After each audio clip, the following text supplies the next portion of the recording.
Magdalena, would you please introduce yourself? So my name is Magdalena Kožna-Vodarek, and I'm the owner of my MK Studio. Yeah. MK Studio. Yeah. That's amazing. You guys do ceramic work and Yes. So this is a ceramic studio. I guess like we started almost 9 years ago. It was like I started in a small basement, like actually on Norebro, and then after a year I moved to the bigger studio on the Suvgal. Worked alone, and then that was almost 4 years ago when my husband he joined me, and since that we work together. Yeah, and now That's we amazing. moved to even bigger studio to try to fit everything what we have, like all of the equipment, and manage to finish all of the orders we have. That's amazing. Yeah, we actually this never happened before. We got these cups Ceramic cups. from them. That's amazing. Really They're good really looking. nice. yeah. Yeah, I feel like when YouTubers get these crazy deals, this is how it feels. You get a cup. That's amazing. Yeah. Yeah, thank you very much for that. Yeah, thank you for inviting me. I really like the design. Yeah. Yeah, this is one of the most popular shapes right now. I love it. It's kind of is the best shape to hold, I think, and I'm very happy people love it. We always like sold out on the website, and like people wait for it, and it's very nice. Is it inspired from Japan? Lots of people say that, but to be honest, I never been in Japan, so I don't know how it Okay. is. I like simple shapes and simple objects, and then we play with different techniques of like glazing, splashes, spots, different colors, combinations, and then what I really like is the mixed wave collection with like playing with different colors of porcelain mixing together. So this is, I don't think about inspiration when I do something. It's like I like it or not, and it needs to like I need to feel it in my hands and like, okay, this is good. I like it. How long have you been doing this? Yeah, like 9 years when I 9 started. years. So the thing is, like, I was like studying before, and when I came to Copenhagen, I didn't know what to do. I was trying different things, and like I found some internship option in ceramic studio, and then I was doing some slip casting. So I guess the same what I do right now. Can you describe that process, the slip casting process? Oh, it's very long. Google it, please. Okay. No, it's But like, in a super, because I remember where we met you at the coffee festival a few weeks ago now, I guess. Yeah. And you were explaining that just the geeks. Yeah. Geeks? Is that how you say it? Just like a small packed down version of. So it's a long process, and a lot of people like compare slip casting and wheel throwing, like what's easier, what's not. With slip casting, what I really like is kind of you get the same shape. So when I work on some projects, I guess the customer is getting the same, almost the same cups. Of course, it's handmade. I have to cut them a little bit, shape them a little bit out after.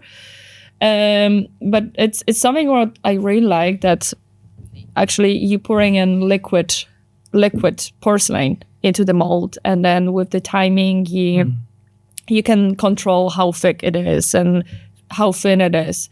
So it's more like we can compare this to, I don't know, to baking or something like that. So you actually pour in liquid thing into the mold, pour out the rest, similar how you make chocolate, for example. And then of course there's many different steps on top, and then there's a lot of waiting time, cleaning, making sure everything is nice and pretty smooth, putting this in a kiln for like 950 degrees, glazing it, and again in the last firing. Okay, is all the porcelain glazed as well? Yes. So this actually this smoothness and shininess, that's the glaze. Yes, this is the glaze. This is the shining glaze. So it depends what do you want to do, what kind of material you want to use. It's all matte glaze outside.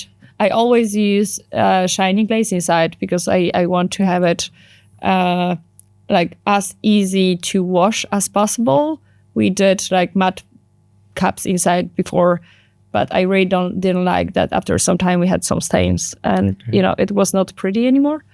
So all of the cups, I guess, like, they are tiny. Because until now, I believe that porcelain is just shiny on its own. I didn't it's know. like matte. No, that's a new thing that I've learned today. No, it's really fun process. Yeah. And from why ti- do you? Sorry, you can say. No, like from time to time we do some workshops as well. So maybe, hopefully in the future, I will send you invitation. I would gladly receive it, especially to our third partner that is working with us. He's the one that who would be very interested in. Yeah. Yes. Yeah.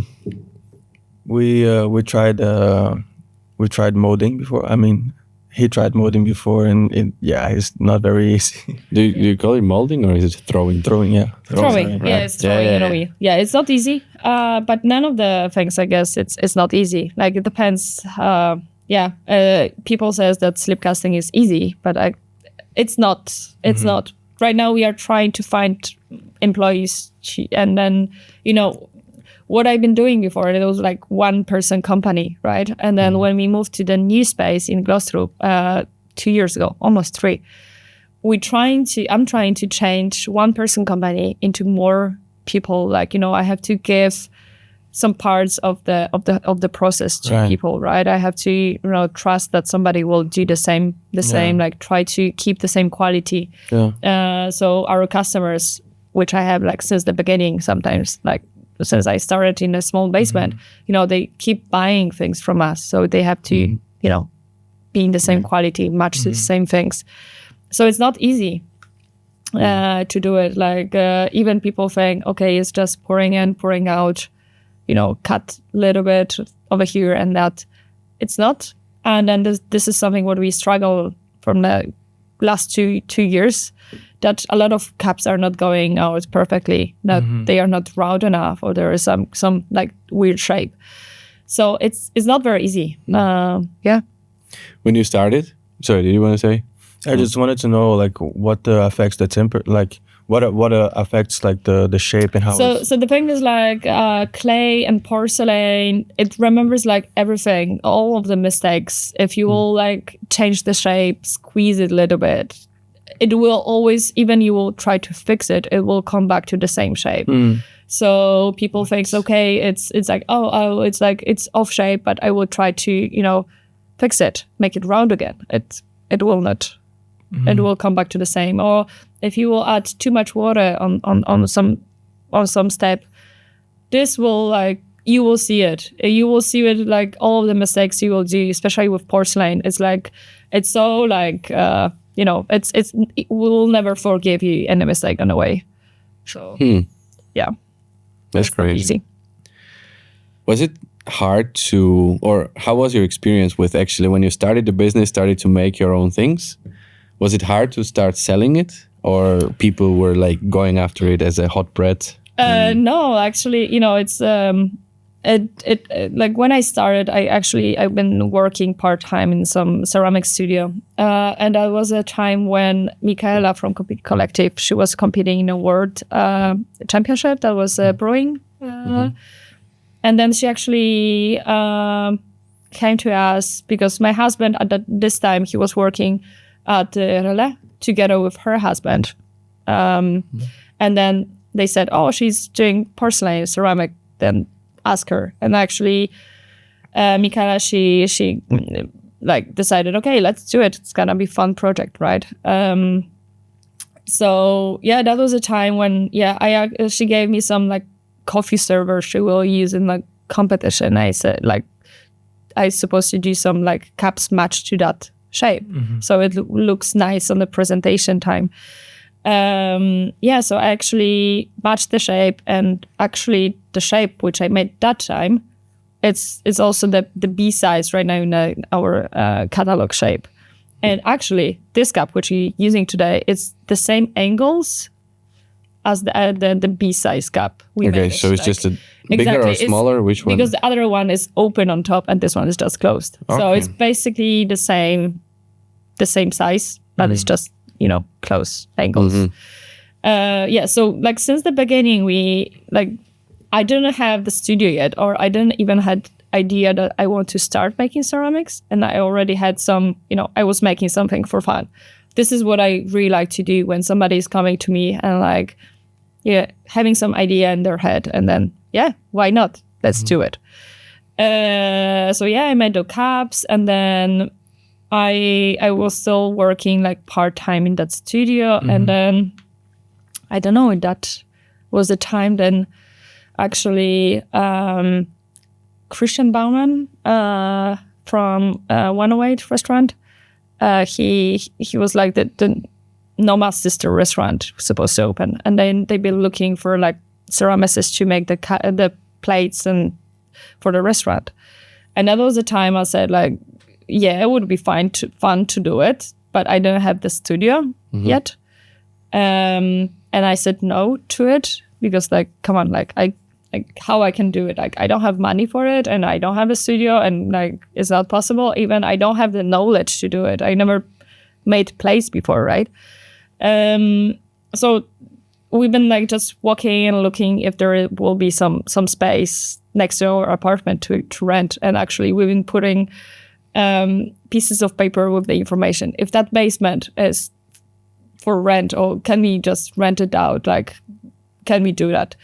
So actually we put a note on almost like all of the basements on Norebro. Like maybe somebody will like call us. For me, you wrote down notes and exactly. We said it to we put on the windows. That was like, okay, what I can do. But actually there was some very old basement on Norebro that actually it was for rent. I was like, okay, let's do it. This is the place. So it was like very cheap rent. I was like, why not? I will rent this out. And then this is how it started. It was nice. Like my husband, he was like helping me with everything. He was still working at the restaurant, but he was helping me with, making the space as pretty as possible. So I started with kind of the customer already.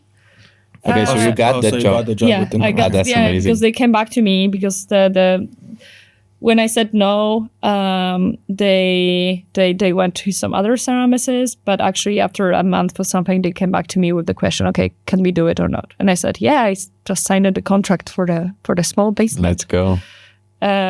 So I was working quite a lot, like till very late hours, but it was worth it. So this is would you consider this an art?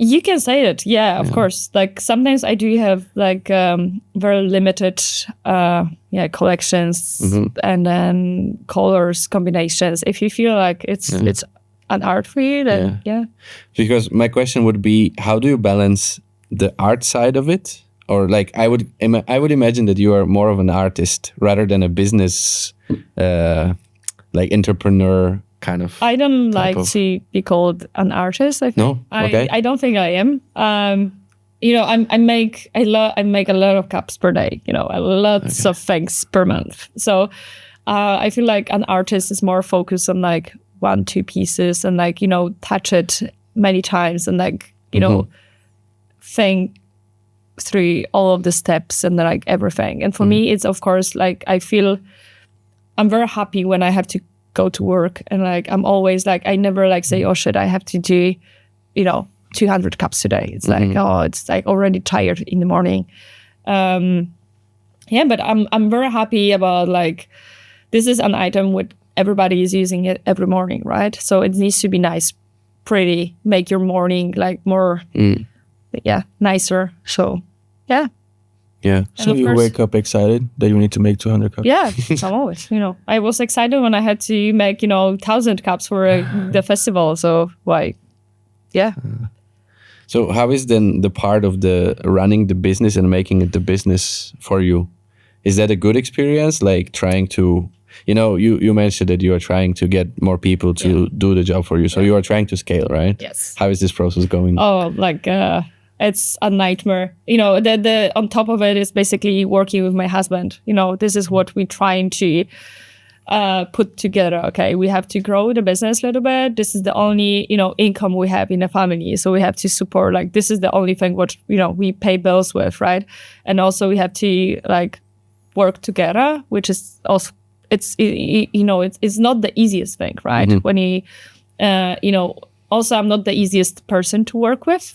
I'm very like, I like to control each part because I feel that this is something what I started with, and like it needs to be on my way, but I'm trying to feel like, okay, I have to let it go sometimes, and like, listen to people actually, you know, when my husband is saying, okay, put the label on this box because you will forget it. It's like, but I know what's that. But the thing is like, what happened if somebody else will come and take this box or bucket and don't know what to do?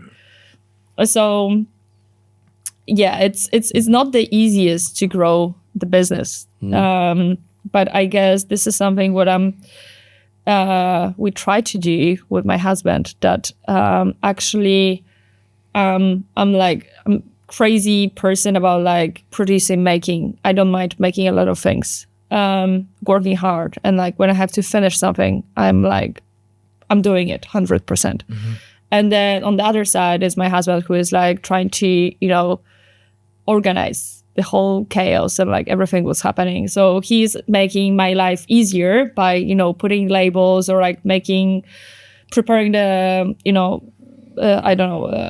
everything in the morning, or like sending emails, which I don't have to do, or like he's taking care of like sending invoices and like making sure that we do that. So I'm trying to, you know,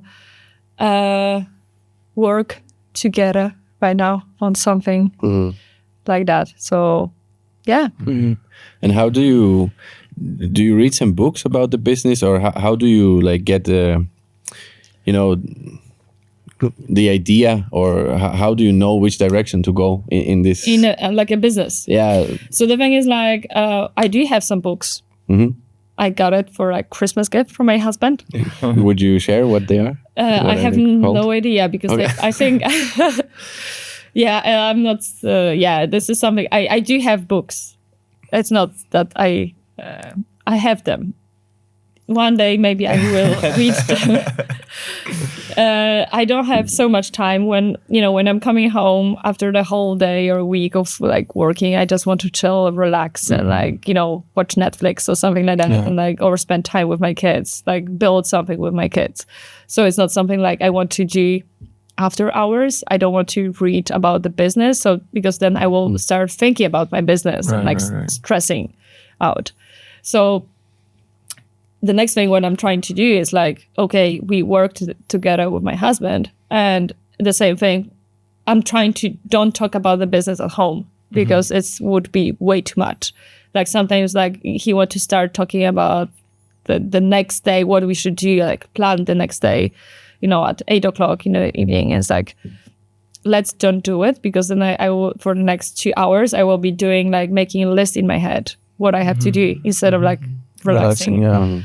So but that's what I do. Like, of course we do have some plan for my business, what to do, how to grow, and like what customers we will, like if we have to get some more orders to be able to pay bills.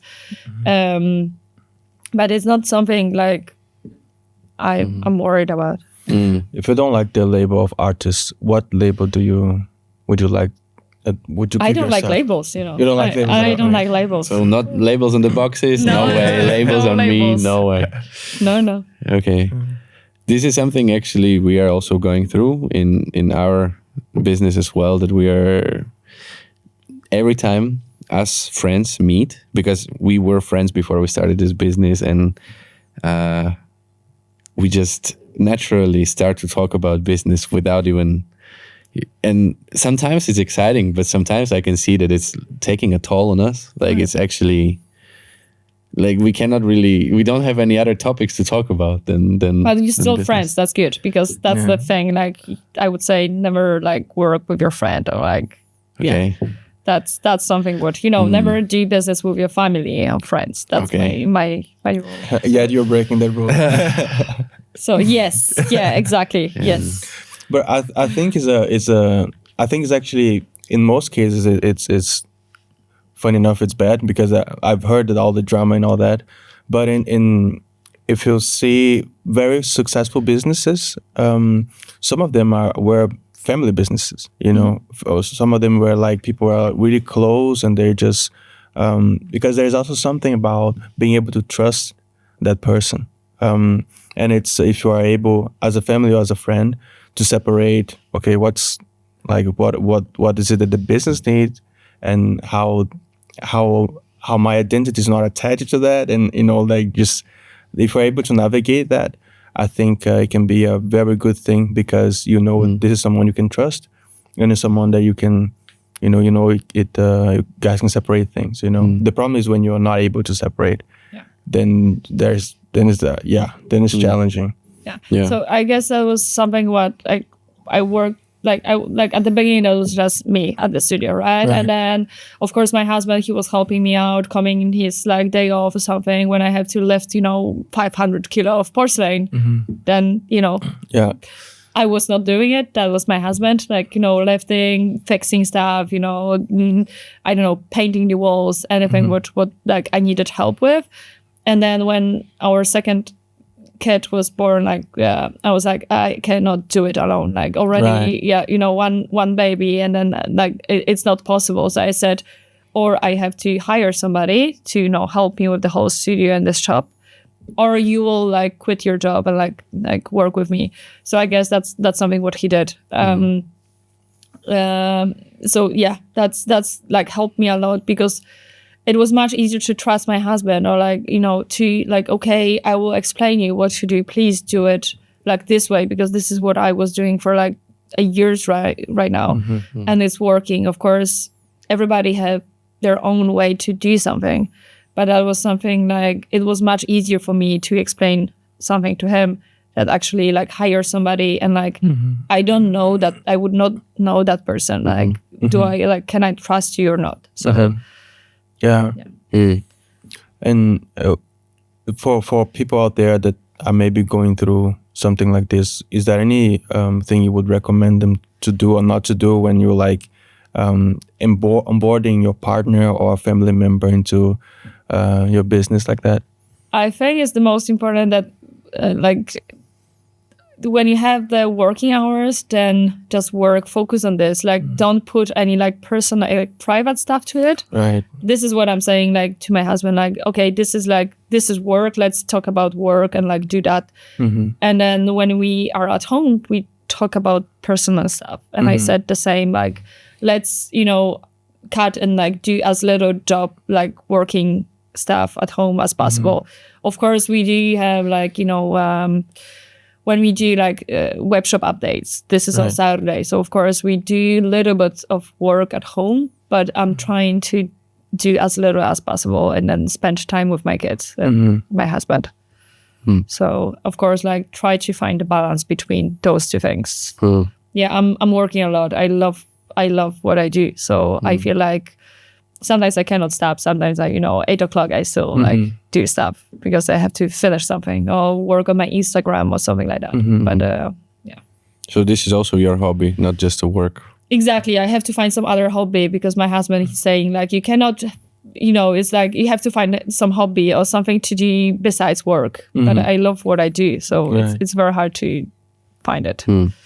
But is it easy for you then to disconnect when you're home and actually like let go? It is. It was harder like a year ago, and I think I'm working on it. I'm trying to exercise, going for a gym, doing other stuff. We have a garden, so I have like a lot of flowers right now, and like planning what to plant inside, like what trees I would like to have, and this is what I do. So I guess my garden is a hobby. See, I have it. That's amazing because I made my hobby work as well, and now I'm like, what to do after? When I'm on Saturdays, I like my Saturdays are like I really fight with some kind of like I don't know, boredom or even like it becomes kind of depressive thoughts because like I know that it's not healthy to work because like you also need the rest. But what do I do then on Saturdays, right? So I still haven't figured it out. Yeah. Okay, maybe I should start doing flowers then. Do it. Good. It's very nice. I love it. Do you also grow some like food? Yeah, we have vegetables. So basically, in summertime, we try to, only eat what we have in the garden. Oh, that's So, nice. like Michael, my husband, he used to work he was a manager for a farm of ideas. So after he from the restaurant, he moved to the farm of ideas, which what they were supplying the 3 restaurants of Christian Puglisi. So he was growing vegetables for 2-3 years, and I guess the same way he's like trying to plant our garden the same way. So we have like tomatoes, cucumbers, potatoes, carrots, everything was possible, like berries and.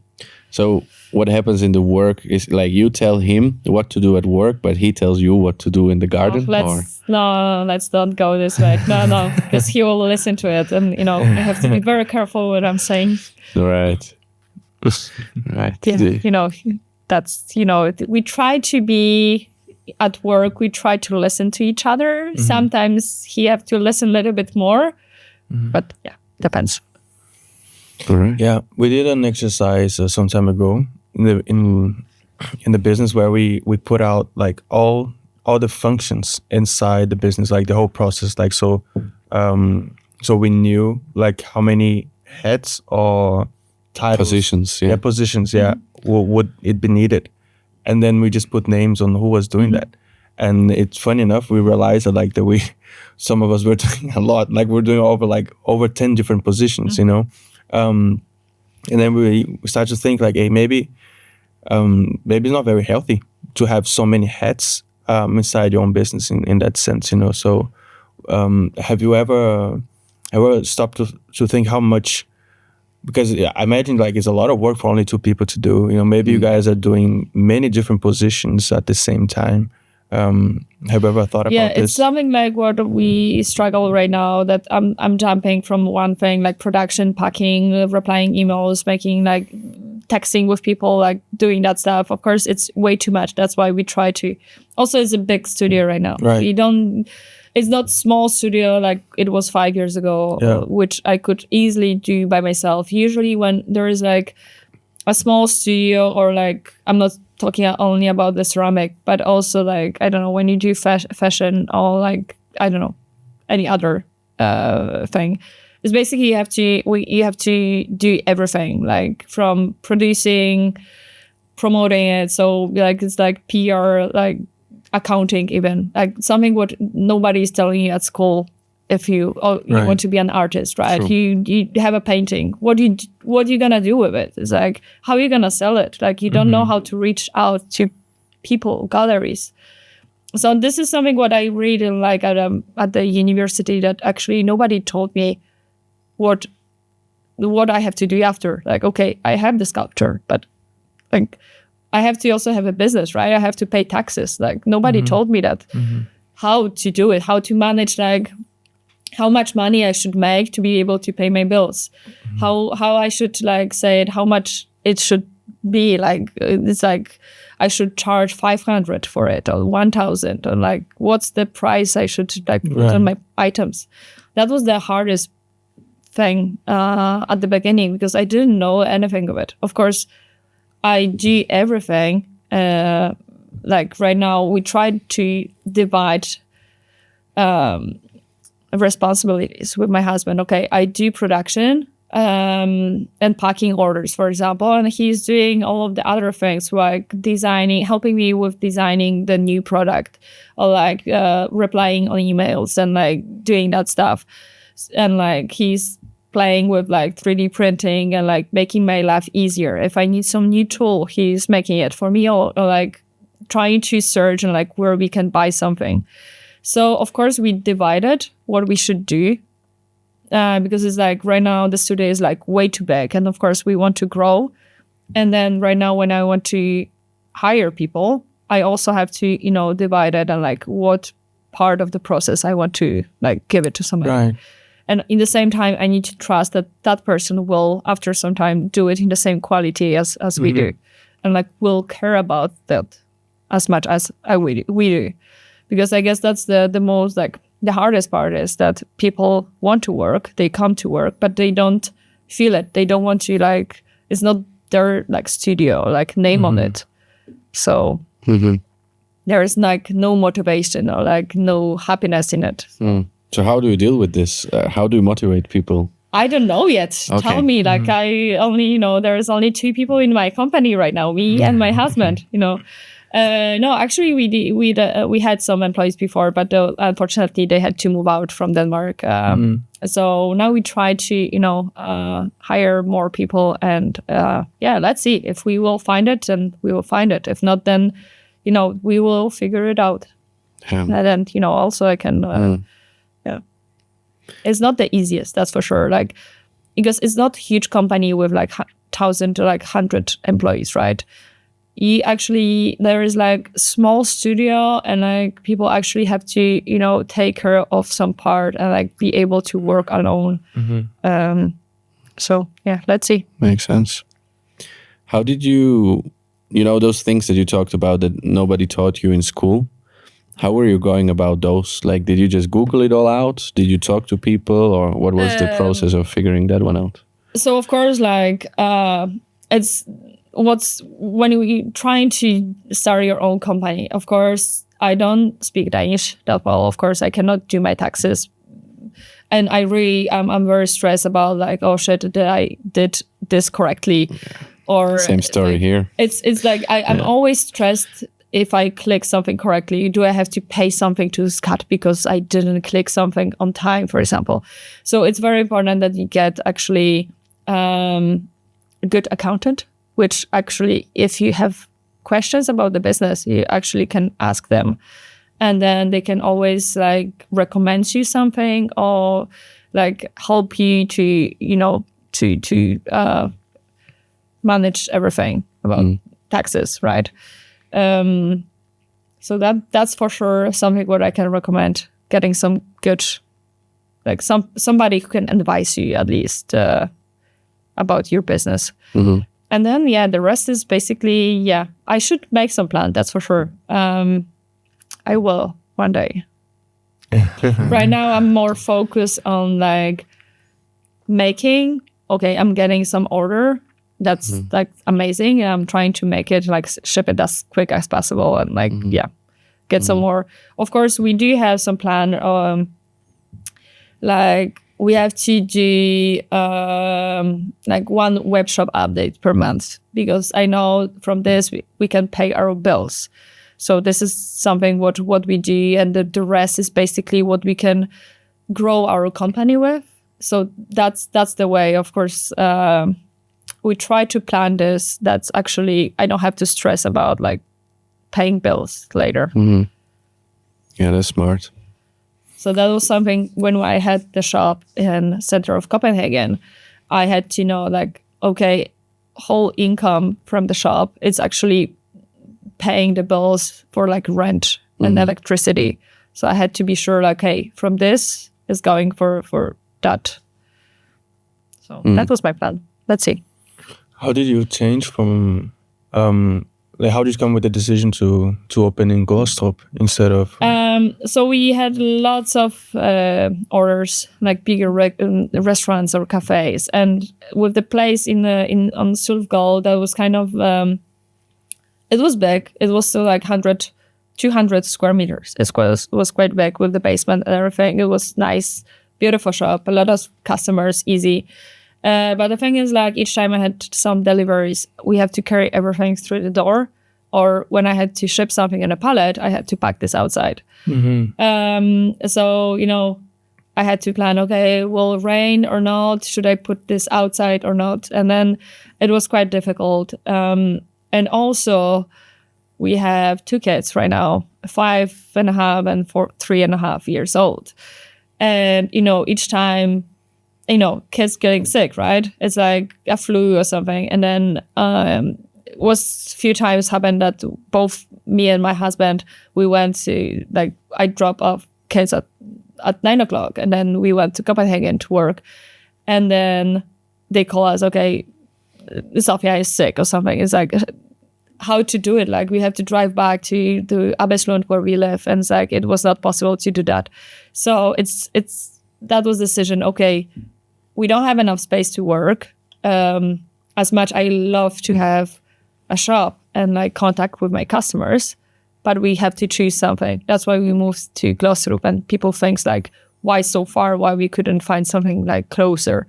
But that's actually something we had to choose. Like, we have our life is like closer to Glostrup, and then we had to. It's much easier. Makes sense. Okay. And it's we talked a little bit before that like most people they get into ceramics through being apprentice somewhere, and then they have like a smoother way into owning a studio and things like that. But that wasn't very much your way, was it? No, it was more like, of course, since the beginning, I had some customers, and then I was pretty lucky because I got, after 2 or 3 months working on the 108 restaurant order, I was a New York Times writing an article about ceramists in Scandinavia, and then I was there. That as is well. so interesting. So that was pretty cool. I don't know how they found me, but I was like, that was very nice, a small basement, and there was a journalist, like, sitting on only one chair I had in the studio, basically, and then, talking with me is like, okay, that was nice. And then also when I moved to Sulfgal, there was also, I was mentioned in 36 hours also by New York Times that they recommended my shop to visit. That was also, big thing. So that's why we got a lot of customers and tourists to our shop, and they That's loved crazy. everything. So that's Do you put this anywhere?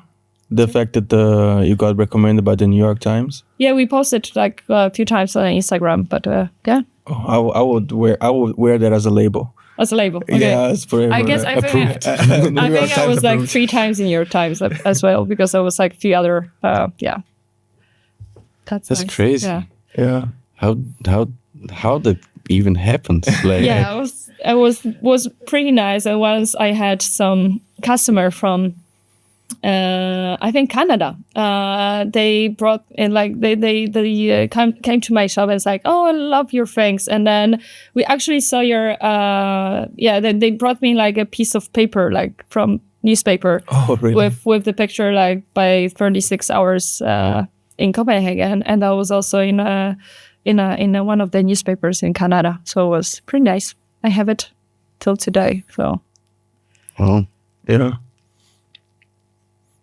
So it was quite easy to, like, that's why I said also I don't spend so much time on Instagram. Of course, I could, I should maybe, but in the same time we have a lot of nice people on the way. Like when I had this studio on Örebro, like a lot of like neighbors came to the studio, and like they bought the cup, even like they were like, I said, oh, it's just a sample. It's not so perfect. I'm still learning. I'm new. Like, I just opened that studio. But they still, like, came to the shop, and they wanted to support the business. They saw how I work. Like, I've been working every day in the studio, like sometimes till 2 o'clock in the night. And then the same happened on the Sulfgal, that actually, people didn't know me, right? That was some Polish girl, coming to Denmark. Like, I don't speak Danish so well, and then even though they came to my shop and they wanted to support the business, and that was very nice. And then since the beginning, I have lots of Instagram friends. I could say that because we talk lots of, like, almost every day with some of the people, right, on Instagram. We never saw each other. We don't know what we do. Like, I don't know what they do in private life, but basically we talk all, like, we post pictures and like talk about the coffee and equipment and that kind of stuff. So there is like a lot of different people. Like, for example, Alvin Chang is with us since the beginning. He's based in Hong Kong. He's promoting us over there. There is Ali Khalifti who won second in the world 3 years ago. So also he's like One what? the barista, the brewers. brewers. Yes. Okay. So now we work with Onyx, where he is like also working, and now we do like sets of cups, cup servers and drippers for them. So, and then, there's so many, good people trying to help us as well. And that's amazing. Yeah. It's I have seen those. You have two drippers, right? Is it? Is No, it it's true? just one. It's just working one. on a You're- V60. But yeah, I remember you told me that you are cooperating with somebody that is. Oh yeah, yes, exactly. Yes, we do. We also do like a project with Cornerstone. They've been brewing coffee with us on this coffee festival. Yes, that's something what we work on, and like hopefully we will sell in the future. But let's see. Let's see. That sounds interesting. Yeah, that's something we always when like making brewer like the dripper or like V60 is taking a lot of time first to design it and like make sure it's like brewing good coffee. And since it's also like made in porcelain, we have to figure it out the way how to make it. And how to make it not only one piece but actually 100, right? Which is the hardest because we have a lot of like second quality, and people sometimes thinks like say, oh, it's so expensive, it's like 580 crowns per dripper, but nobody knows that when we make like 40 drippers per day in few hours, we actually have to throw it out like 5 of them because they are not good enough. And then even though 2 of them break on the way during the glazing or cleaning for a biscuit, and then also 5 of them they are like not round enough, or there is some like small imperfection. So actually from batch 40 we had very good ones like 30 of 25. So it's taking a lot of time to make something, and also we have to keep the quality and make sure we like happy about it. I actually have an idea for a dripper, but maybe we can talk about it. Sure, why not? But I don't think I'm qualified. It's fine. It's now we work on the V60, and actually we ask people, what do you think? What do you think like it makes the V60 best or something? Like we also, that's the Albin Chang who help us like with designing it a little bit, and like we ask people who likes coffee, what they missing from like other items, and what we can do to make it better. All right, that's really good. That's really good. I like it. Yeah, I really like the connection with people. Actually, I'm not making this for myself. It's like I'm making this for others, right? It's also needs to be something like people will like it to use and buy it, and I'm looking forward to see the V60 one. Yeah. Yeah. Hopefully you will see it in June. Is that the Copenhagen Yes. big coffee? Yes, it's the World of Coffee. In World of Coffee, yeah, that's what it's called. Yes. When is it actually? 27th of June. 27th of June. Yeah, save the date. Yeah. I'm gonna be there for amazing. sure. We will make some crazy cool things over there. So yeah, that's gonna be brewing coffee with. We already invited some coffee friends, so that's gonna be exciting. Okay, so you don't want to say who it is yet? No, yet. I don't like to say things which like still like, okay, I don't know if he will catch a plane or like visit us or say yes, but that's gonna be that's crazy. that's nice. That's We crazy. should visit like that. I'm gonna be there for sure because we have more friends around the coffee industry in Denmark, so we need to say hello to all the stands that we know. Yeah. But I also heard one of the friends told us that it's insanely expensive to get a stand there. Is it really true, or Yes, it is true? it is. It is. We didn't get the biggest. We got a small stand because we cannot afford. Having makes it sense. Too big, but also for us, it's very nice. I really like the Danish Coffee Festival, and like it was nice to meet all of the people. Also, we got quite a lot of new customers, especially in Copenhagen. That's really good. And we didn't know if we're gonna go for the World Coffee Festival, but that was something like a lot of different people asked me, "Oh, are you gonna go there?" It's like I don't know. But actually, when that person asked me if I will be there, I said, okay, we have to. Now we have to. Yeah. So yes, then we booked the. That's really cool. I really look forward to that. Yeah. It's gonna be a fun event. Yeah.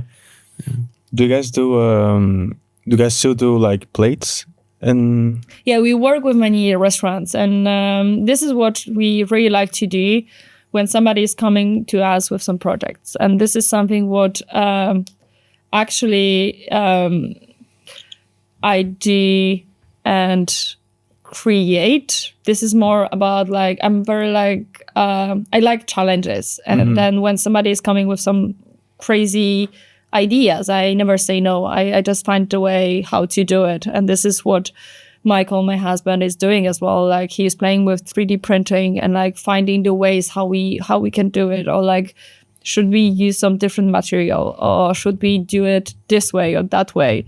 So this is what we do. Like we work with alchemists right now, and then they always come with some crazy ideas about like very thin plates, and then yes, we can do it. Why not? It's not the easiest thing, but sure. And then we also work on right now we actually have some new ideas for like bowls and plates for them as well. So this is like each time they come to us with some design, it's always some like challenges on the way, and we like to solve this and see what's possible actually to do with porcelain. Cool. Yeah.